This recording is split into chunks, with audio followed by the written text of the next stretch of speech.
The big hall on Kepler Prime Station was cold and quiet. Admiral Jake Morrison stood in front of hundreds of alien beings who sat in their fancy chairs looking down at him. His old face showed nothing, but inside his heart was breaking. Behind him, Captain Lisa Grant watched everything with angry eyes. Her hands were tight fists at her sides. The Zephyrian Chancellor stood up. His body looked like it was made of blue crystal, and when he talked, his voice sounded like broken glass. "The human species is too dangerous for our galaxy," he said loudly, so everyone could hear. "You fight too much. You solve problems with violence. You scare us all." Jake had been waiting for this day for months. The signs were everywhere. Other alien races whispered about humans in dark corners. They pointed at human soldiers and talked about how scary they were. They did not like how humans fought in the Outer Rim wars. They did not like how humans always found new ways to win battles. "You have 30 days to leave," the Chancellor continued. "Take all your people. Take all your ships. Go far away from our space. If any human stays, we will treat them like enemies." The room was so quiet Jake could hear his own heart beating. He looked around at all the alien faces. Some looked sad. Most looked afraid. A few looked happy that the humans were finally going away. None of them looked sorry. Dr. Helen Brooks sat in the human section. She was the smartest person Jake knew about alien life. She had told him this would happen.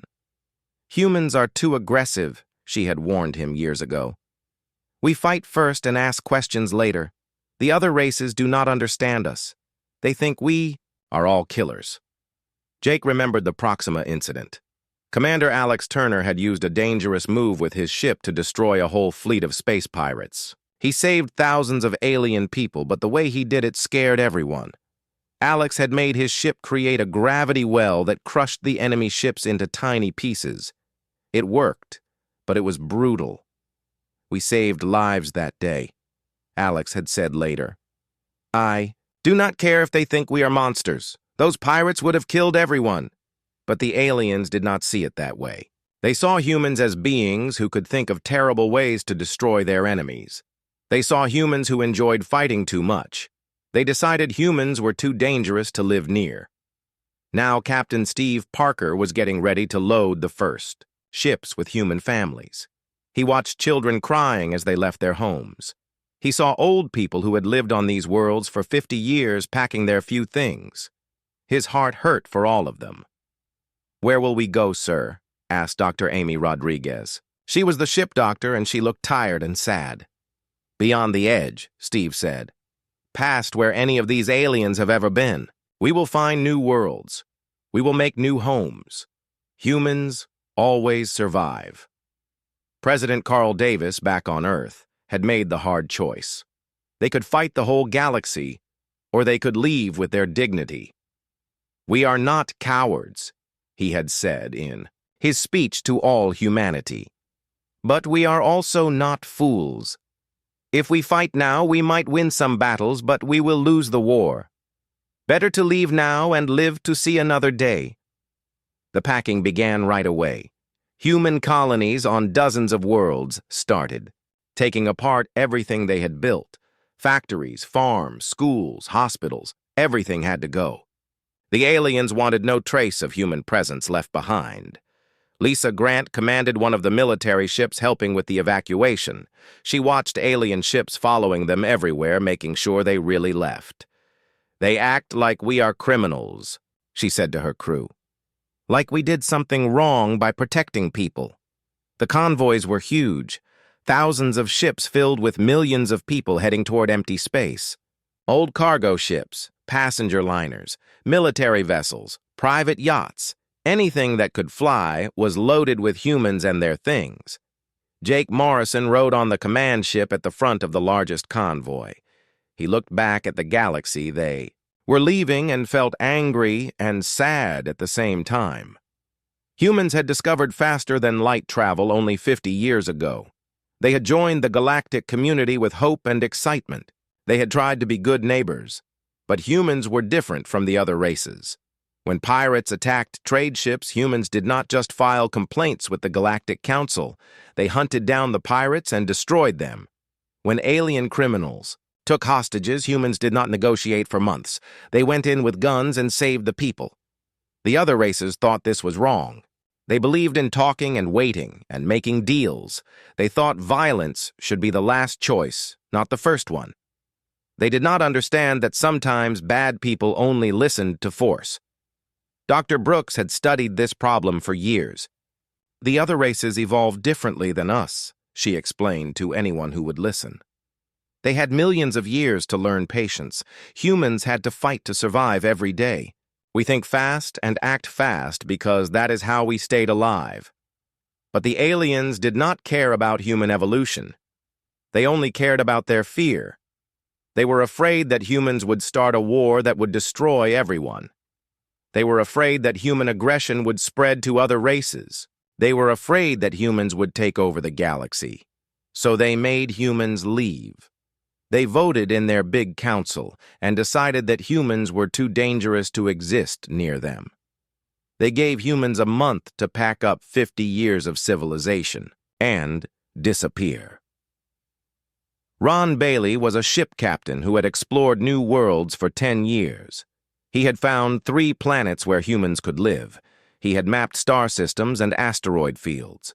Now he was helping families evacuate from worlds he had helped them find.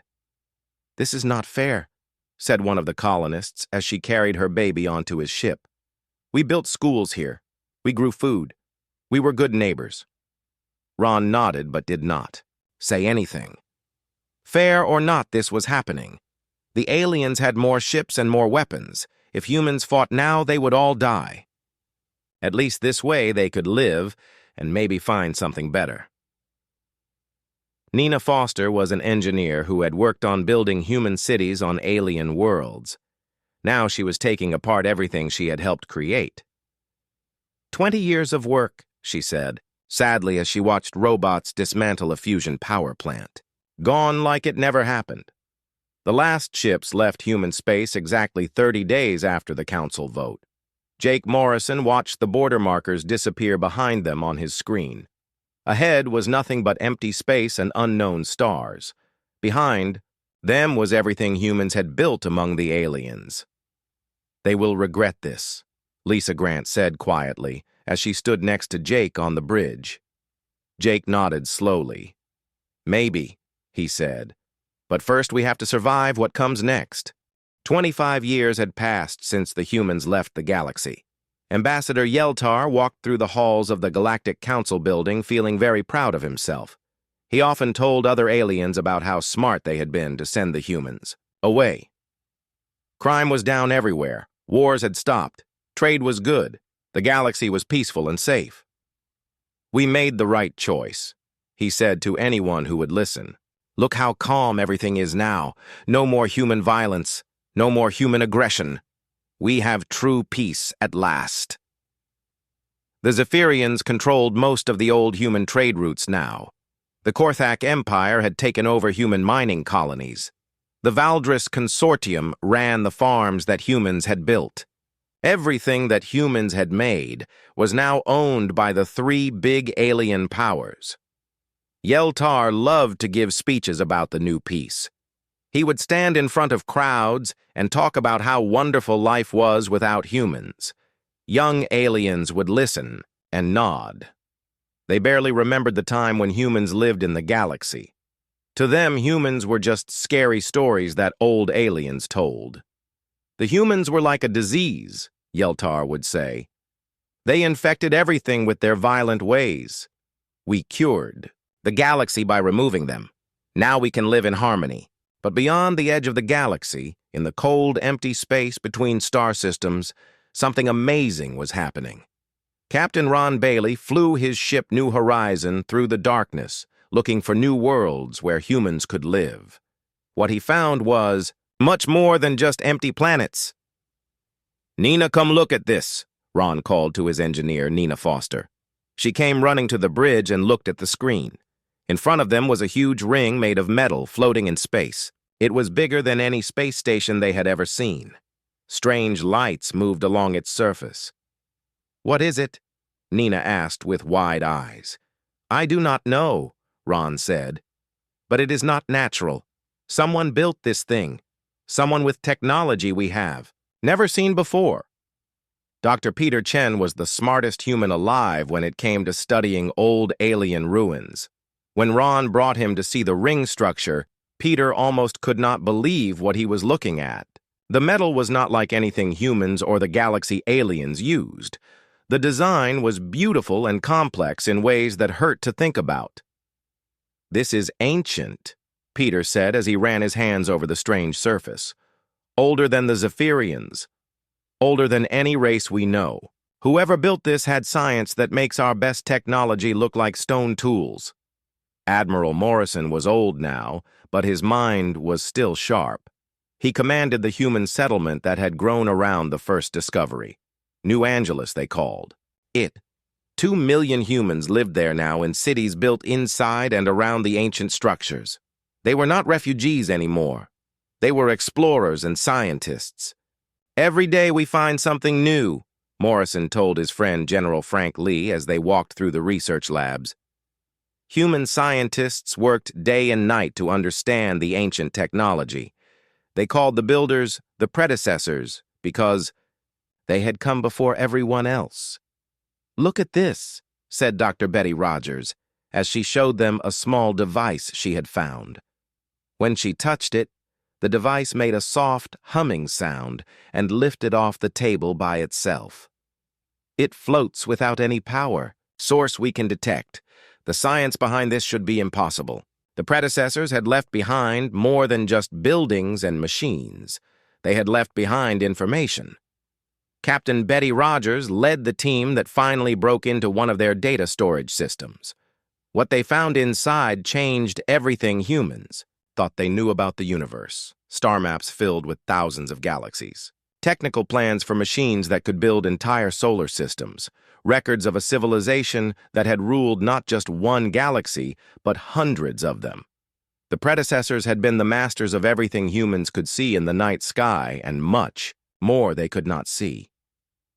They did not just disappear, Betty explained to the other researchers. They left. They went somewhere else. But they left all of this behind for someone to find. Maybe they left it for us. Dr. Tony Martinez had become the leader of all the civilian humans in New Angeles. He was a good man who cared about everyone. But when he saw what the predecessors had left behind, his eyes grew hard and angry. Do you understand what this means? He asked the gathered leaders. We are not just refugees hiding in empty space. We are the inheritors of the greatest civilization that ever existed. We have been given gifts beyond imagination. The humans started to change. Not just their technology, but their whole way of thinking. They had always been good at adapting and surviving. Now they had tools that let them do things the galaxy aliens thought were impossible. Nina Foster led the engineering teams that learned to use predecessor manufacturing systems. Machines that could build anything they could imagine just by thinking about it. Weapons that could cut through any armor. Ships that could fly faster than anything in the known galaxy. We are becoming something new, Nina said, as she watched a new ship take shape in the construction bay. The ship looked human, but it was made with predecessor science. It was beautiful and terrible at the same time. Captain Sam Harrison commanded one of the new ships. The Eclipse was smaller than old human warships, but it could do things that seemed like magic. It could disappear from sensors. It could fly through solid objects. It could appear anywhere in space without warning.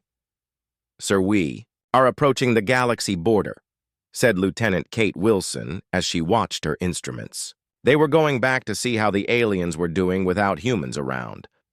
What they found was not the peaceful paradise that Ambassador Yeltar liked to talk about. The three big alien powers were fighting each other now, without humans to worry about. They had started arguing over who got what pieces of the old human territory. The Zephyrians and Korthax were building big fleets to fight each other. The Valdris were pulling back to their home worlds because they were scared of war. The galaxy was getting ready to tear itself apart. They think they are strong, Sam said as he watched Korthak warships patrol what used to be human space. They have no idea what real strength looks like. Admiral Susan Clark had taken over from Morrison as the leader of the human military. She was younger and harder than the old admiral. She had grown up in exile learning predecessor science. To her, the galaxy aliens were not neighbors or enemies. They were just obstacles. "Send out more scout ships," she ordered from her new flagship Ascendant. The ship was huge and covered in armor that could stop any weapon the galaxy aliens had. Its weapons could destroy entire fleets with one shot. Dr. Rachel Kim had spent years learning how predecessor technology worked. Under her guidance, humans had built factories that could make anything they needed. They had learned to change matter itself. They had become masters of science that the galaxy aliens could not even understand. The question is not whether we can take back our old worlds, Rachel said during a meeting of human leaders. The question is whether we want to stop there or take everything. Captain Drew Thompson flew deep into Zephyrian space, watching and learning. The aliens were using the same old ships and weapons they had 25 years ago. They had not improved anything. They had become soft and lazy during their years of peace. They still think we are the same humans they threw out, Drew reported back to Admiral Clark. They have no idea what we have become. When we return, they will not even recognize us. The time for hiding was almost over. Humans had spent 25 years learning from the greatest teachers in the universe. They had become something new and powerful. Soon it would be time to go home and show the galaxy what they had found in the darkness between the stars. Commander Vextai was having a normal day patrolling the edge of Korthak space when his life changed forever. His 3 ships were checking for smugglers and pirates like they did every week. The space was empty and quiet. Then his sensor officer started screaming. "Sir, there is a ship moving at impossible speeds," the young Korthak said with fear in his voice. "It just appeared from nowhere." Vextai looked at his screen and saw something that made no sense. A ship was flying toward them faster than anything should be able to move. It was not using hyperspace. It was not using any kind of drive system he recognized. It was just moving through normal space like the laws of physics did not apply to it. "All ships prepare to intercept," Vextai ordered. His 3 warships turned toward the strange vessel and powered up their weapons. But before they could fire, the unknown ship simply vanished from their sensors. "Where did it go?" Vextai demanded. "I do not know, sir," his sensor officer replied. "It just disappeared." Then alarms started going off all over the bridge. The unknown ship had appeared again, but now it was behind them. It had somehow moved from in front of their fleet to behind them in less than a second. Vextai had been a military officer for 30 years, and he had never seen anything like this. Captain Sam Harrison watched the Korthak ships from the bridge of his vessel Eclipse. The aliens were confused and scared. Their old sensors could barely detect his ship even when he wanted them to. The predecessor technology made human ships nearly invisible to anything the galaxy aliens had. "Sir, should we make contact?" asked Lieutenant Kate Wilson. "Not yet," Sam replied. "We are just here to watch and learn. Admiral Clark wants to know how they will react when they realize we are back." The Eclipse moved away from the Korthak patrol and continued deeper into what used to be human space. Sam looked at the star charts and remembered when his family had lived on one of these worlds. He had been a child when the exile happened. Now he was back as something the aliens would not recognize. Over the next few months, human scout ships appeared throughout the galaxy. They showed themselves just long enough to be detected, then vanished before anyone could respond. The alien governments started receiving reports of impossible ships that moved faster than light without entering hyperspace. Admiral Susan Clark read these reports from her flagship Ascendant and smiled. The first phase of the return was working perfectly. The aliens were starting to panic. They knew something was happening, but they did not know what. "Sir, we have completed the survey of all former human territories," reported Commander Chris Palmer. The aliens have divided everything between the three major powers. The Zephyrians took the trade routes. The Korthax took the mining worlds. The Valdris took the agricultural planets. Clark nodded. And how are they defending what they stole from us? Poorly, sir, Palmer replied. They are using the same weapons and ships they had 25 years ago. Their technology has not improved at all. They have become weak during the peaceful years. Dr. Rachel Kim joined the meeting to give her report on alien capabilities. She had been studying their technology through long-range scans and stolen data. What she found confirmed their worst fears about the aliens and their best hopes for humanity. They have made no significant advances in any field, Rachel explained. Their weapons, shields, engines, and computers are all the same or worse than they were when we left. Meanwhile, we have made leaps forward that they cannot even imagine.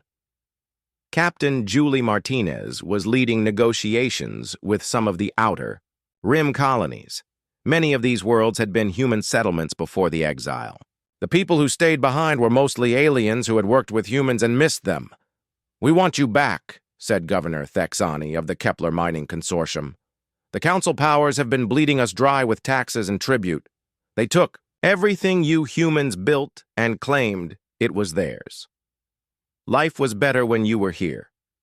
Julie was surprised by how many worlds wanted human protection.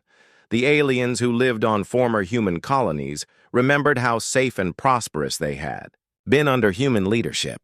The council powers that took over had been greedy and cruel. "We built good lives together," said an old alien farmer on New Harvest. "Humans worked hard and treated us fairly. These new rulers just take and give nothing back. We would welcome human return." But not everyone was happy about human sightings. Emergency sessions of the Galactic Council were called almost every week. Ambassador Yeltar, who had once bragged about getting rid of humans, now struggled to explain how they had returned with impossible technology. They must have found alien allies, Yeltar argued. Some unknown race is helping them. Humans could never develop this technology on their own. Supreme Admiral Korthuk of the Korthak Empire disagreed. "Our intelligence says the humans were scattered and broken when they left. But these ships are not human designs. They are something completely new." Dr. Valdrison was the smartest scientist in the consortium. She had been studying the reports of human ships and their capabilities. What she found terrified her more than she wanted to admit. "The energy signatures are completely alien," she told the emergency council session. "These ships use power sources we do not understand. They move in ways that should be impossible. Whatever the humans found out there has made them into something we have never seen before." The real test came when human ships started making themselves known to military forces. Captain Mike Rodriguez commanded a strike team that approached Zephyrian Station Beta 7. The station was a major military base, with thousands of soldiers and hundreds of weapons. "Attention, Zephyrian forces," Mike broadcast on all frequencies. "This is Captain Rodriguez of the Human Defense Force. We are back." General Krixtal commanded the station. When he heard that message, his blood turned cold. He had been a young officer during the human exile. He remembered how dangerous humans could be in battle. But these could not be the same humans who had left 25 years ago. "All weapons target the human ship," Krixtal ordered. "Fire when ready." The station opened fire with everything it had. Energy beams and missiles filled space around the human vessel, but none of them hit their target. The human ship moved between the attacks like it was dancing. Its shields absorbed hits that should have destroyed any normal vessel. Then the human ship fired back, but it did not use weapons that anyone recognized. Beams of pure energy tore through the station's defenses, like they were made of paper. In 14 minutes, every weapon on the station had been destroyed. Every shield generator was offline. Every communication array was smoking wreckage.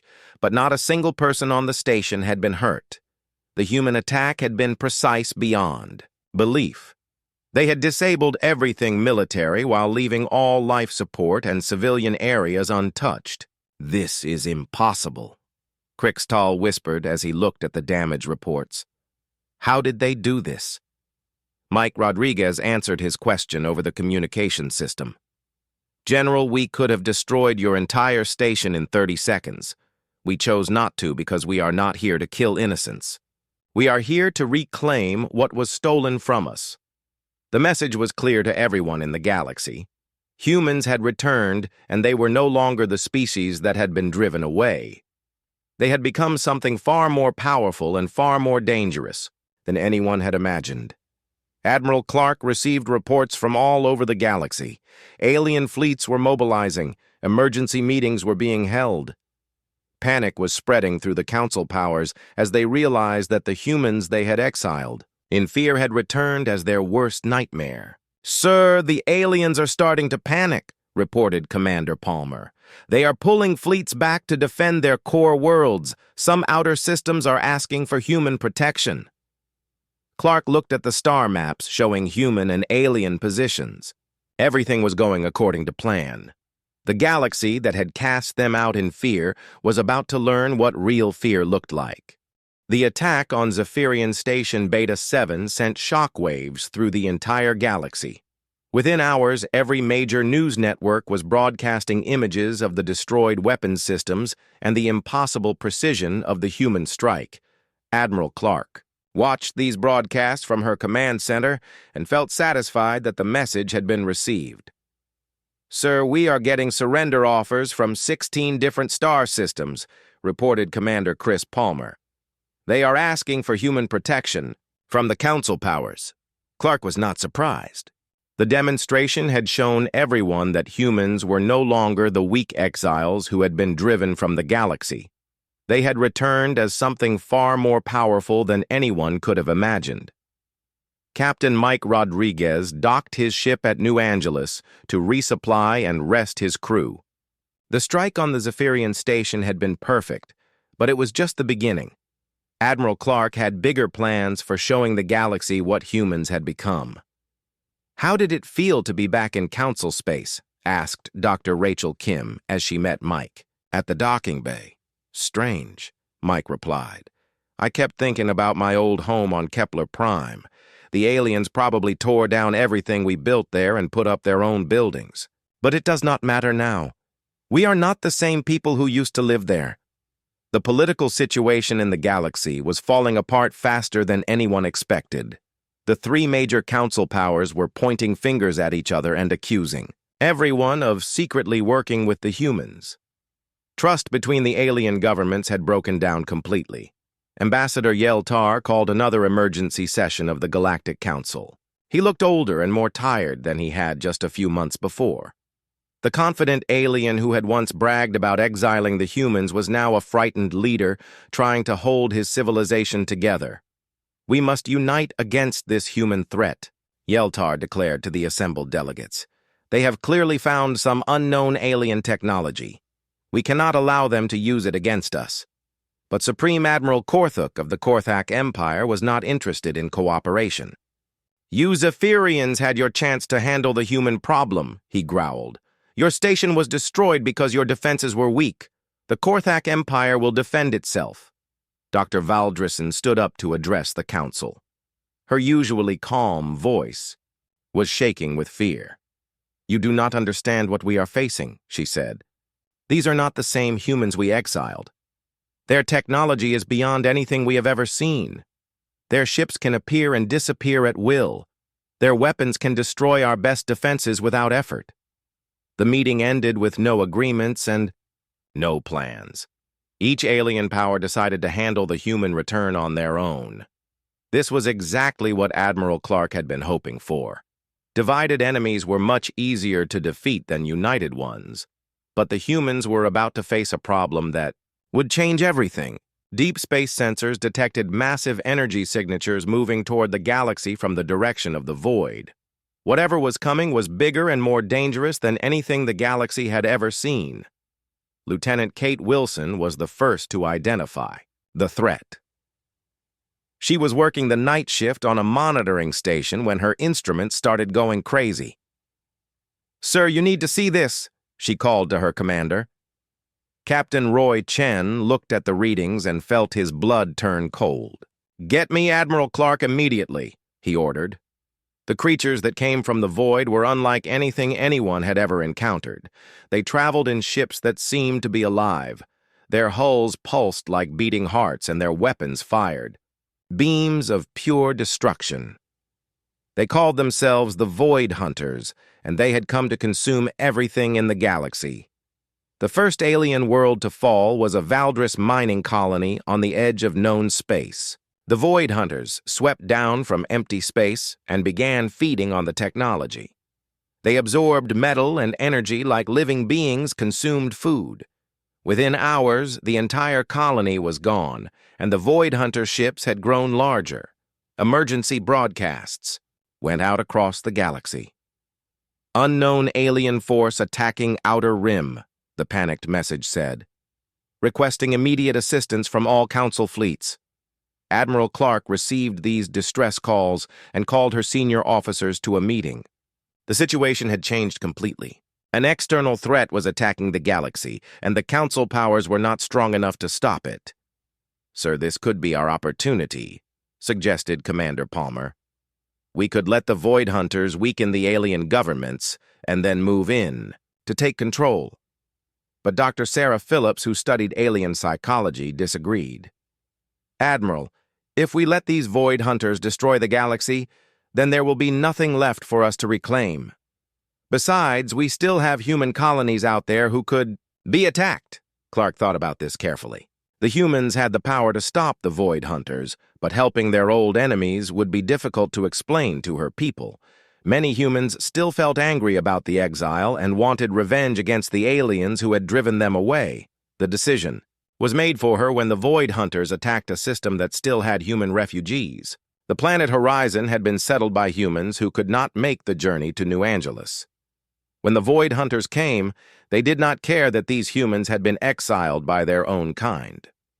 Captain Dan Roberts commanded the rescue mission that saved what was left of Horizon Colony. His ship Vengeance arrived just as the Void Hunter fleet was beginning to consume the planet. What he saw there convinced him that these creatures were a threat to all life in the galaxy. "They do not just destroy," Dan reported back to Admiral Clark. "They consume everything: metal, energy, even organic matter. They are like a plague that eats entire worlds." The Galactic Council was in complete panic. Their combined fleets had tried to stop the Void Hunters at 3 different systems and failed each time. The alien creatures adapted to every weapon used against them. Their living ships learned to resist attacks and grew stronger with each battle. "We need help," admitted Ambassador Yeltar in a message broadcast to all human territories. "We are asking the human government to assist us in defending the galaxy against this external threat." Clark read the message and almost laughed.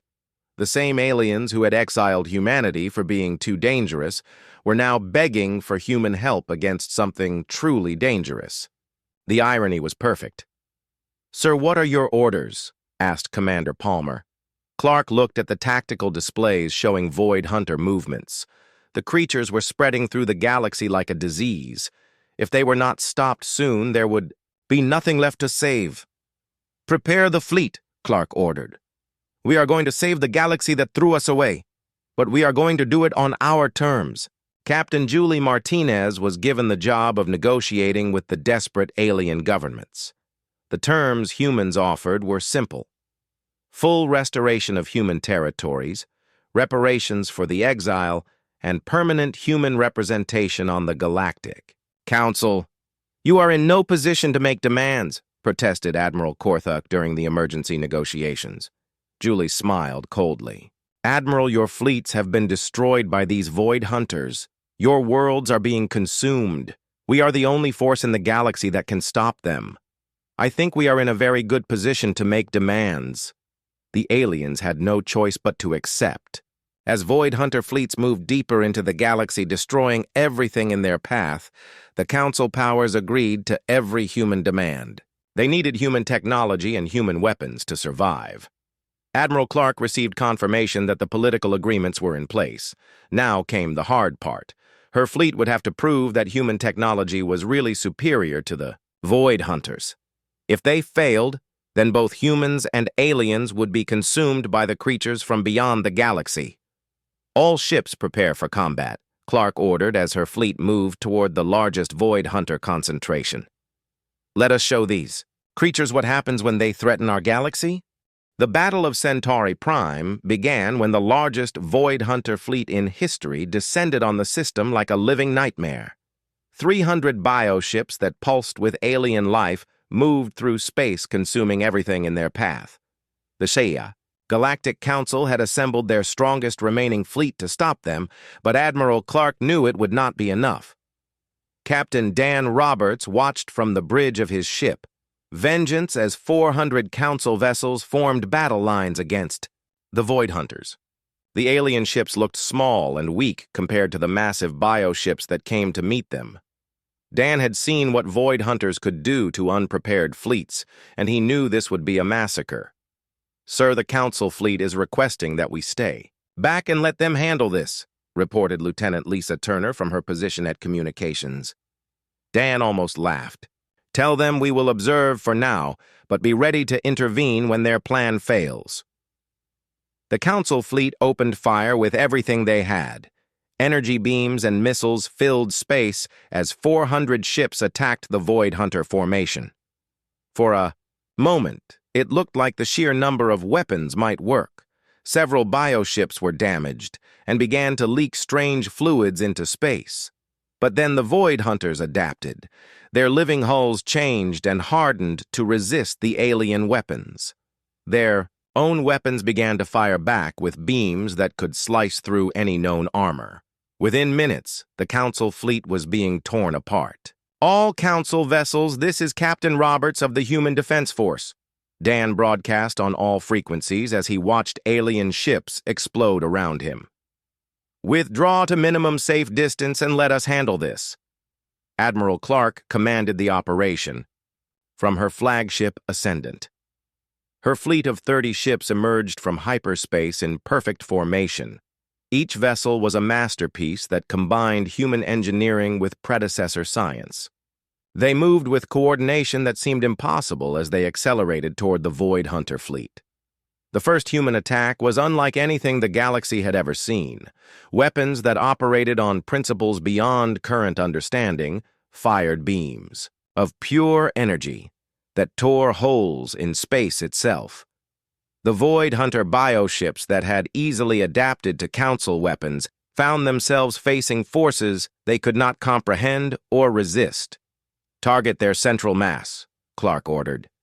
"These creatures share information through some kind of group mind. If we can disrupt that connection, they will become confused." Captain Ron Bailey led a squadron of human fighters that moved between the massive bioships like deadly wasps. His ship New Horizon fired precise shots that severed the neural connections between different parts of the Void Hunter fleet. Without their shared intelligence, the creatures began to lose coordination. Dr. Rachel Kim monitored the battle from the Ascendant's science station. The predecessor weapons were working exactly as she had hoped. The Void Hunters could adapt to normal technology, but they had never encountered anything based on the science of a civilization that had ruled the universe. "Sir, the enemy formation is breaking apart," reported Captain Lisa Turner as she tracked the battle from her tactical station. "The bioships are losing their ability to work together." The Void Hunters tried to retreat, but human ships were faster and more maneuverable than anything they had faced before. Captain Mike Rodriguez led the pursuit that destroyed the fleeing bioships one by one. His weapons could fire faster than the creatures could adapt, and his shields were stronger than their most powerful attacks. In 3 hours, the entire Void Hunter fleet was destroyed. Not a single human ship was seriously damaged, while the creatures that had terrorized the galaxy for months were reduced to floating debris. The few surviving bioships fled toward the galactic edge and disappeared into the void they had come from. Emergency Ambassador Ellen Foster arrived at the Galactic Council 3 weeks after the battle. The chamber was packed with delegates who could not decide whether to feel grateful or terrified. The same humans they had exiled in fear had just saved them all from complete destruction. The human position is simple, Ellen announced as she stood before the assembled aliens.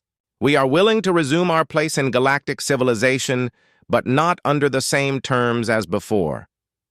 The terms humanity presented were not negotiable. They wanted their former territories returned immediately. They demanded reparations for the forced exile and compensation for everything that had been stolen from human colonies. Most importantly, they wanted permanent seats on the Council's Security Committee with power to make military decisions. You cast us out because you feared our nature, Ellen continued, in a voice that carried the authority of the species that had just saved the galaxy. But our nature is what saved you. We are warriors and protectors. We do not apologize for what we are.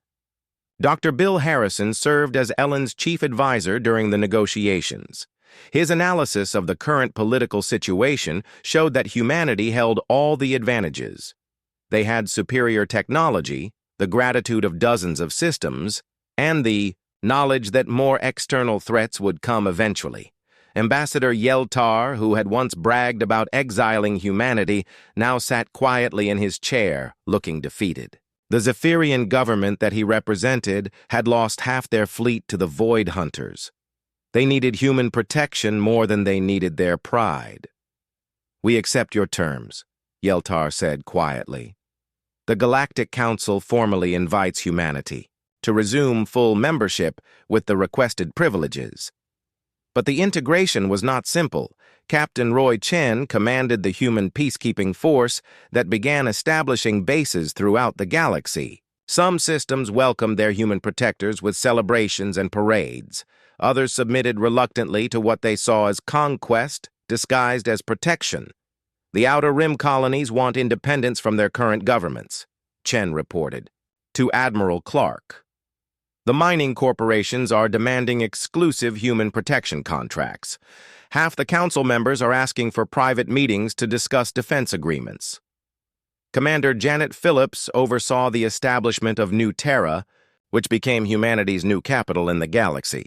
Unlike the old Earth government, this new civilization was flexible and adaptable. Humans had learned to think in terms of galactic clusters rather than individual star systems. We are not the same species that was exiled, Phillips explained to a group of alien diplomats. We have learned from the greatest teachers in the universe. Our perspective has expanded beyond anything you can imagine. This expanded perspective became crucial when long-range sensors detected movement in nearby galaxies. Dr. Emma Rodriguez, who had become humanity's leading expert on predecessor technology, made a disturbing discovery in the ancient archives. The Void Hunters were not acting alone, Emma reported during an emergency briefing. They were scouts for something much larger. The predecessor records mention the Great Silence, when entire galactic civilizations vanished overnight. I think we know what caused it, and it is still out there. Admiral Clark found herself commanding not just human forces, but a growing alliance of species that recognized the need for protection. The galaxy that had once exiled humanity for being too dangerous now depended on that danger for survival, against threats from beyond known space. Captain Paul Baker served as Clark's second-in-command as they patrolled the galactic edge, watching for signs of new threats. The irony was perfect, and Paul often mentioned it to his crew. The species that had been cast out as refugees had returned as the guardians the galaxy desperately needed. They wanted us gone because they were afraid of what we might become, Clark said as she stood on the bridge of her flagship, watching the stars. They had no idea we would become something far beyond their fears or their salvation. The exile had been the greatest gift the galaxy could have given humanity. In forcing them to leave, the aliens had accidentally created the very force that would protect them from threats they could not imagine. Humanity had not simply returned to the galaxy. They had evolved into its protectors and inheritors of a legacy that spanned the universe itself. Standing watch at the edge of known space, human ships waited for whatever might come next from the darkness between galaxies. They were ready for anything because they had learned the most important lesson of all. Sometimes the things you fear the most are exactly what you need to survive.